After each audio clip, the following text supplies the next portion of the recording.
So imagine a situation. You're actually at home and you're currently browsing the internet on your iPad, smartphone or PC. And all of a sudden, whilst you're browsing that website, you've noticed that the web page is absolutely plastered with adverts, the ones that pop up all over the sides, on the top, just all around the page.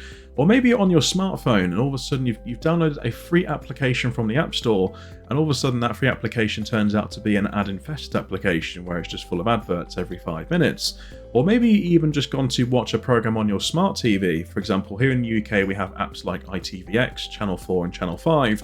And all of a sudden, before you actually watch that program, you've got to watch at least 10 to 15 minutes of adverts before it gets into it, which is just really frustrating. And you sort of now think, right, how can I block this? Well, it appears there's a way you can using some software called Pi-hole, which you can download for free, and you can install it onto most Linux distros in order to actually run the software. So in today's video, guys, I'm going to be doing exactly that. So I'm going to be downloading and showing you how to use Pi-hole, and I'm going to be showing you how to actually install it onto a Linux distro called DietPi, which is a really lightweight Linux distro, which you can actually install, well, mostly to be installed onto the famously known Raspberry Pi. But in this case, I've actually got a mini PC, and I'm going to be installing it onto my mini PC, which is running the virtual machine software, also known as ESXi. But without further ado, let's jump straight into the video. Okay, so as you can see, we're now back on the Windows 11 desktop. Now, the first thing we actually need to do is we need to actually go to DietPi's site. Again, all the links will be down in the description box down below, so make sure you go check those out.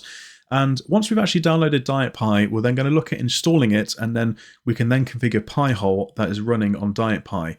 Now, before we do go ahead, I need to advise that I am installing this onto VMware's ESXi, which is running on my little mini PC here in my home lab.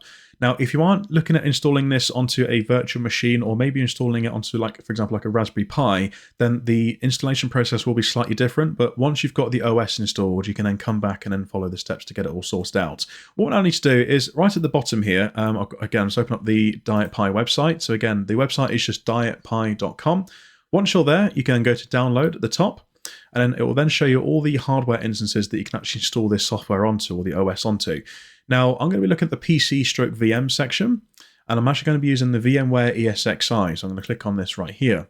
It will then give me the 3 different types of files that I can use to install it onto VMware. So all I'm going to do here, I'm going to click on download, and I'm just going to let that download and finish. And then once that's downloaded, because I've already got it, it will then give you the file as a zip file, or even as a .ova.xz file. Now, what you need to do is you need to actually extract that first. So you can just, if you're on Windows, you can just go to right click and then just go to extract all and then follow through the process. And then once you've extracted it, you can then open up the extracted folder. We've now got 3 files. So we've got a .vmdk and a .ovf file. So now what we're going to do is go jump on over to ESXi and sign in. And you'll then obviously be brought to this screen here once you click on your virtual machines. So as you can see, I've already got Pi-hole running on one of my instances. So I'm going to leave that running, but I'm going to create another virtual machine just to demonstrate today's video. So if we actually click on, it says create stroke register VM. And then as you can see on the second option here, we've got deploy a virtual machine from an OVF or OVA file. So I'm going to select on this, click on next, and it's going to ask us for the name of the virtual machines. This is just whatever you want to call it, just for personal reference. So I'm just going to call it Pi-hole and then YT for YouTube. And it's then going to ask us to click and select or drag and drop files. So I'm going to click on this. We're going to locate that folder that we've just extracted. And we're going to open up the .vmdk and the .ovf file. And then you can obviously also select multiple ones just by holding down the control key. And then click on open. And then click on next. So now it's going to ask you about the storage. Now, it's up to you how much storage you want to use. As a general rule of thumb, DietPi doesn't really use a lot of storage. It's around about just under 280 megs, 270 megs for the whole OS, I believe. But in terms of Pi-hole does also create and save logs as well. Again, those log files can obviously get bigger depending on how long you're going to use Pi-hole for, how much logging it's going to be doing. Now, again, you don't have to have those logs enabled, which I'll explain later on these options when we get to that stage. But again, I normally assign maybe up to like 10 gig just to be safe. It's up to you. But in this case, this is just going to use as much as it needs to because I've got plenty of storage on my little mini PC here. So I'm just going to leave that as it is and then click on next. And it's now going to ask you about the network mappings, data provisioning, and power on automatically. So network mapping, I'm going to leave it as VM network, which is fine. Data provisioning, I'm going to leave that as thin. And you've also got the power on automatically. So that means if my if my mini PC loses power or if I restart it, this virtual machine will come up automatically, which I actually want because it's going to be handling my DNS. So I'm going to click on next. And it's then going to ask you just to check everything over. Once you're all done, just simply click on finish. And that's now going to start getting that virtual machine set up. So I'm going to leave that running, and I'll be back in just a sec once it's all up and running. Okay, so once that's all done, you'll then be brought to this screen here. So I've now actually just opened up and connected to the console of this virtual machine. And as you can see now, it's asking you to log in to DietPi itself. So it's giving you the default login of root and DietPi. So that is the default username and password just to get into it initially. So I'm going to press enter here just to log in. So I'm going to enter root, and then password of DietPi. So now that's all running through the setup process. That's going to download all the latest packages and everything that's available for the OS. So again, leave that running. That shouldn't take too long, depending on how fast your internet is. So I'm going to leave that running. That'll take just a couple of minutes. Once that's done, I'll be back with you guys in just a sec.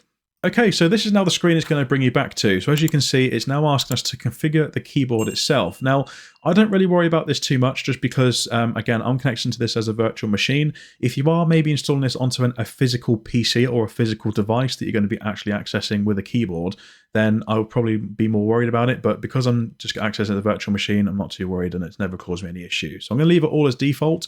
So I'm going to leave it as the generic 105 key PC. Just press enter. And we've got the keyboard layout next. Again, just press enter to skip to the next screen. So we'll leave it as English.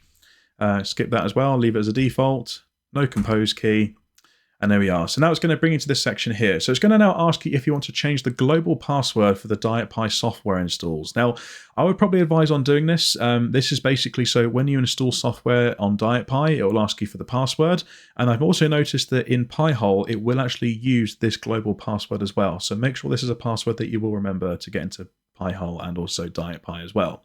So if we click on OK here, it's now going to ask you for the global password. So just set whichever password you desire. Obviously, there are characters that aren't supported, but just make sure you don't use any of those characters. I'm going to do the same again. And now it's going to ask you if you want to change your root login passwords. This is actually the password just to get into DietPi itself. So that's fine, so I want to do that. So I'd rather just use a complete separate password to the one I've just set for the software. So I'm going to set another password here. If I can actually type today. There we go. Let's try that now. There we go. And once you press enter, that will then set the passwords, and it will then bring you to this screen here. So this is now the main DietPi software screen. This is now the screen you're going to see most often if you want to start installing software. Now, the first thing is there's two ways. Well, other YouTubers I've noticed when they're doing these videos, they tend to install Pi-hole first and then set a static IP address and configure all that. But I prefer setting the static IP first and then going through the Pi-hole installation. So let's do that.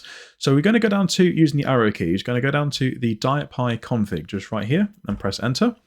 You're then going to go down to where it says network options and adapters. Go into there. And you then got the Ethernet. Well, I've got the Ethernet here, but you might have a different adapter. So make sure you go into the adapter that you're using for your main network for this virtual machine. So I just click on enter here. And we're going to then change where it says up here, it says change mode, DHCP. So you're going to press enter on this one, and it will then change it to static, and it will then give you all the options to change below. Now, this is where you need to pay close attention because you need to set this virtual machine on a IP address that isn't being used by another device for obvious reasons. Otherwise, you will then have a IP conflict on your network.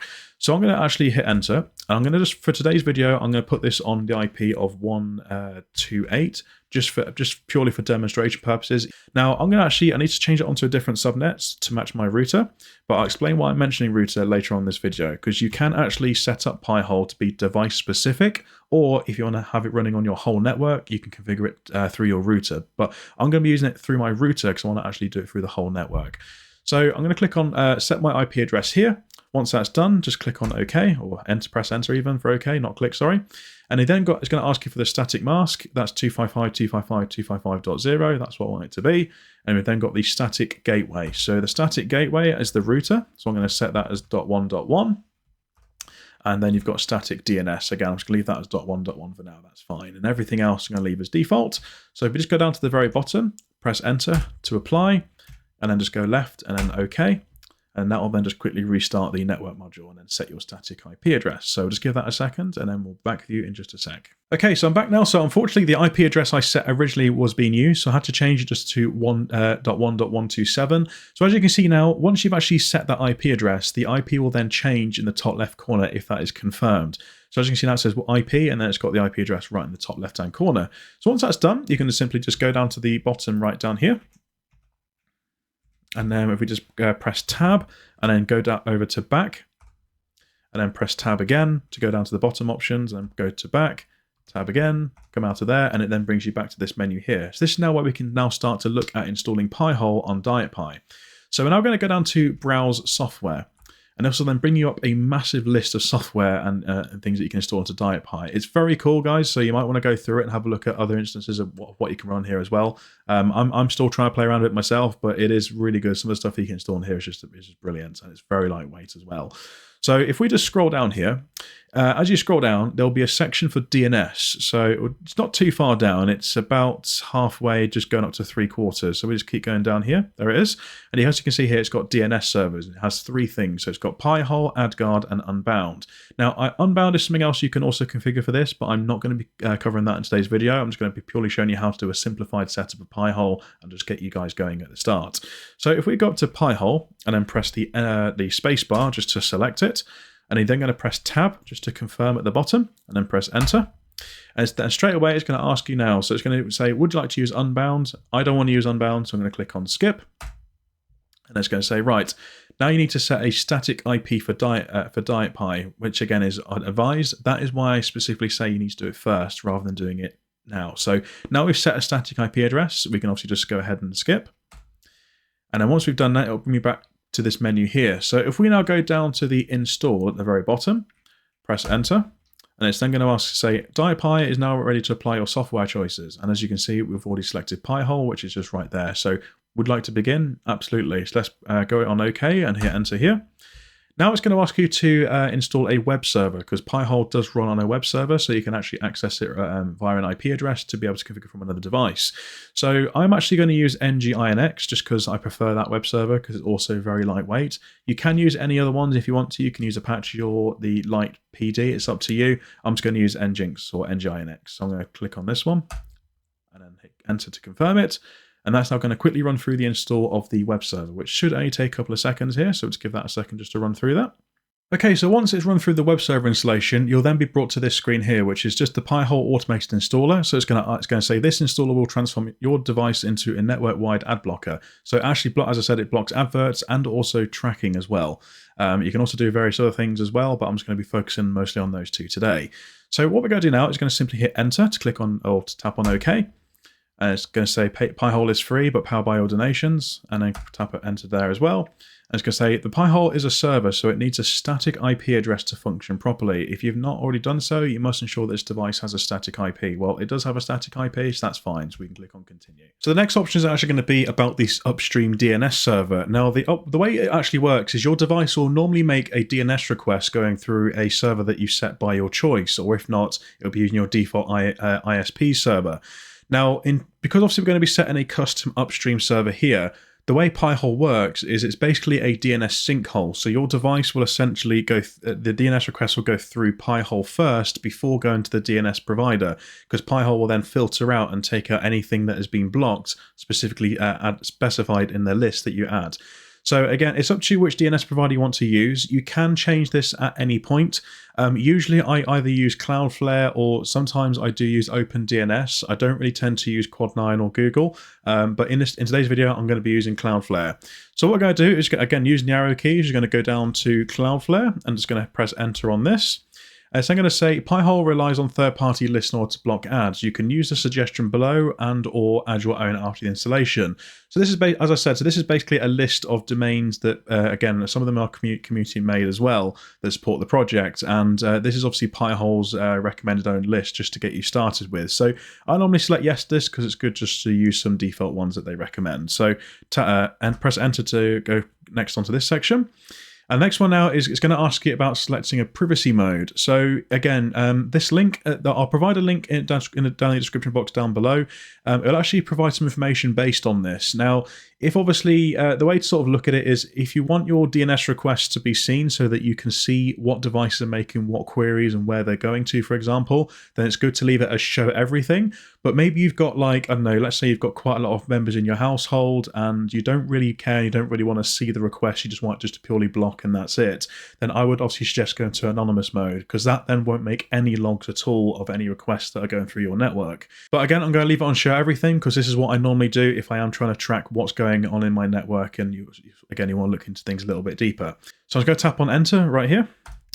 And that's it. And what it's going to do now is it's going to start running through the configuration and just applying everything that we've just set. And again, once that's done, I'll be back in just a couple of moments. Okay, so once that's all run through, you're now going to be brought to this screen here saying installation complete, and it's now going to give you the IP address showing you what the Pi-hole server is running on, and it's then going to tell you the web page admin password. Now, I normally make a quick note of this just in case, but as I said earlier on in the video, when you set the global software password, Pi-hole will actually use that password that you set then rather than this one on screen.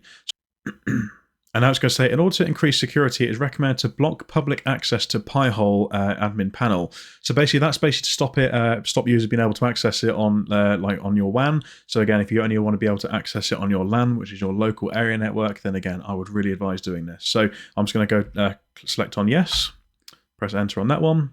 And that's going to apply those changes, and that's it. So that means now Pi-hole is now running in the background. So the way you can access it, guys, is if we just go up to our browser here, I'm just going to open this up in a new tab. So once you've actually gone to your IP address /admin, that will then be the Pi-hole web interface that is now going to come up straight in front of you. So as you can see, I've now got Pi-hole right in front of me. You've made it to this stage, then brilliant. You configured everything as you should do. Now what you're going to do is just going to log in with the global software password. So that was the one that you set. Don't use the one that came up during the installation because that won't work. So we're going to enter that password here. And straight away, as you can see, we're now into the Pi-hole configuration. Now, I'm going to be showing you a little bit of basic configuration that you can do just to get things set up. So what we're going to do is going to make sure that you are using the correct DNS, so to settings, and then DNS right at the top. And as you can see, the DNS server that we are using has been set. So we've got the Cloudflare and obviously the 2 boxes ticked right here. Now, again, you can use multiple DNS servers if you wish as a backup, but I normally don't recommend doing that. When I've always set this up, I just tend to use just one DNS server only.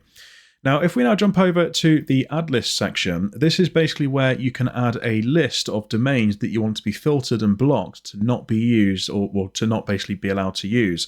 So, for example, if you're looking to block adverts, then obviously you want to get a list that is specifically based on adverts. So I'm going to show you a quick website that we can now jump over to grab some basic lists, which you guys can also use yourselves as well. So a good website that I've actually come across is a website here called avoidthehack.com. And if you guys actually go and take a read on here, it actually allows you to identify what lists you want to put into Pi-hole. So for example, if you want maybe to block, as I said, you're looking to block adverts, or if you're looking to block trackers, telemetry, or even parental control things, again, you can also do that using specific lists.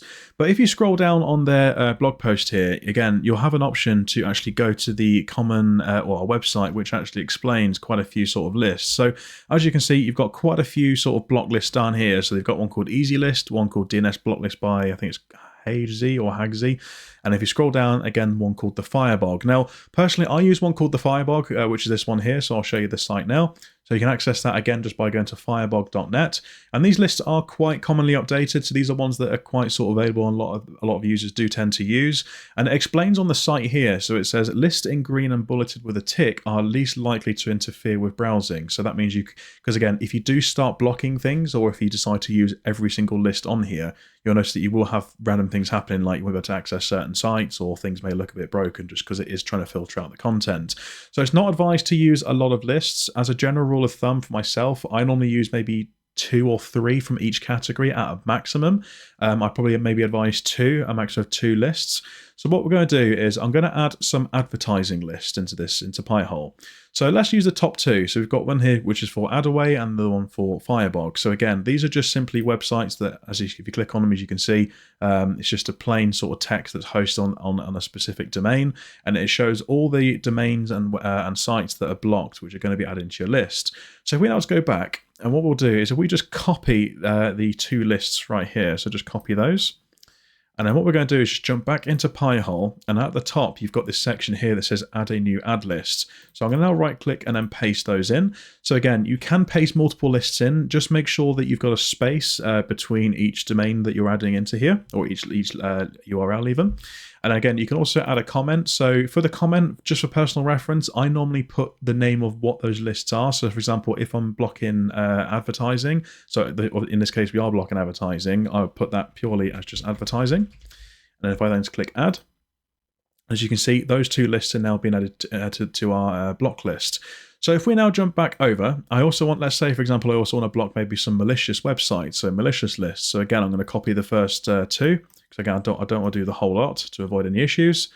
And we jump back into Pi-hole, paste it into there, and I'm going to again put the comment as malicious. Go to add. And then what we now need to do is we actually now need to get a Pi-hole to basically go and scrape these lists and add it into the actual site. So what we're going to do is if we jump into tools on the left-hand side, and then if you then just go down to where it says update gravity, and if you then just go to click on update right here, as you can see, that is now going to go basically talk to those URLs that we've inputted and then pull the domains and add them all into Pi-hole.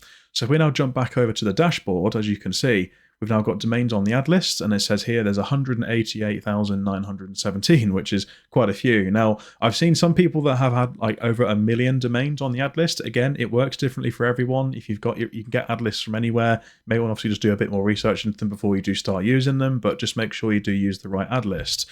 Now, the next thing you'll need to do as well, so once you've now got Pi-hole installed, is you now need to decide if you actually want to block or run this service on a specific device, or if you're looking to run this service on your whole entire network, which to me would be a better solution on the entire network. So the way to do that is, obviously I can't show you how to do it today because obviously it depends on, everyone's got different routers, or routers if you're based in the US. You would need to actually go into your router settings and then set the main DNS server for your LAN to be pointing to this IP address. So again, I would set the IP address on my LAN on my router to 192.168.1.125. So once you do that, that then means that any devices that are then connected to your router are then going to filter all the DNS, well, your router is going to filter all the DNS requests to go through Pi-hole, and then obviously they'll all go through all these adverts and block lists. So another method that you can actually use in order to block adverts specifically, or even specific domains, is as you can see on the left-hand side, there's an option here saying domains. Now, I have actually noticed that when I'm actually, for example, I'm trying to block adverts on certain services on my TV or my smart TV or my phone, sometimes the occasional advert will still slip through, but you can actually find out what domain that advert is using by, again, going up to the query log on the left-hand side. And then if you notice that a specific query is relating to an advert, then again, you can simply just block that specific domain to stop adverts coming through, which has worked very well for me. I mean, even if you do maybe have a quick look up on Reddit, some users on there have actually advised on some sites that you can use, or they actually put a list of domains to add and block to block specific adverts for services, like, for example, like ITV or Channel 4 or Channel 5 here in the UK. But again, obviously, if you are still getting adverts, you may also want to just double check your query log just to make sure that it's not actually being blocked by another, or it's not getting through on another domain, because that might be the case as to what's happening here. But that's it, guys. So like I said, we've now set up Pi-hole, and we've also now running this on DietPi. So if you are at this stage and you've done everything, congratulations. But hopefully this video has helped, guys. If it has, please smash that like button, as it always helps get this video into the YouTube algorithm.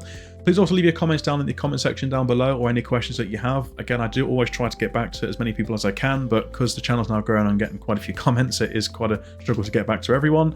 And also, please also hit that subscribe button as well, as again, we're now on the way to 3,000 subscribers, which is just brilliant to say. But and also, you can also check me out on Facebook, Instagram, TikTok. And again, thanks again, guys. And until the next time, I'll see you then. Bye for now.